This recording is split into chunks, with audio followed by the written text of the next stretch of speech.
Microsoft's big idea about the future is that gadgets should be whatever you want them to be. You should be able to use it like a desktop PC with a mouse and keyboard and a giant monitor, then pick it up and use it like a notebook or a handheld TV. You should be able to play games on it 1 minute and crush some Excel sheets the next. And you should be able to do it all from anywhere.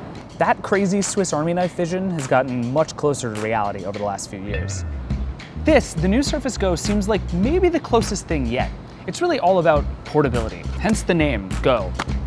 But it's also about price. Normally for $400 you get a big hulking monster laptop like this, but Microsoft figured people might want something a little more portable.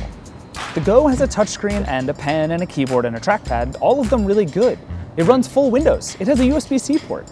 It may look like a tablet, but this is a computer, except it's way slower than your average Windows laptop.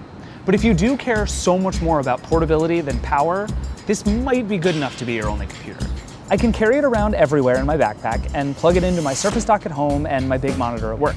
It's basically 3 completely different computing setups, screens and keyboards and all, for a whole lot less than the price of one MacBook Pro, or even a fully outfitted iPad Pro. The real trouble is that right now it's basically impossible to make one device that works across all these activities and places. Yes, I'd like the Go to have a bigger keyboard and a faster processor, but then it wouldn't be so small and light. With a better screen or more memory, it would just cost more. You can't avoid these huge trade-offs, and they all suck.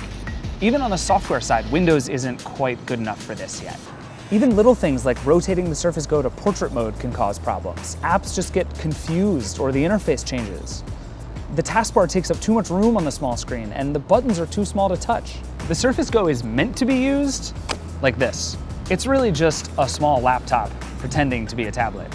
But that's not necessarily a bad thing, by the way. I get way more work done on this than I do on the iPad because of the keyboard and the full Windows apps, and probably partly because there aren't as many games or entertainment apps for Windows. If all you need is cheap, portable office and web browsing, the Surface Go works great, but it's not the one device to rule them all. That is still a long way off.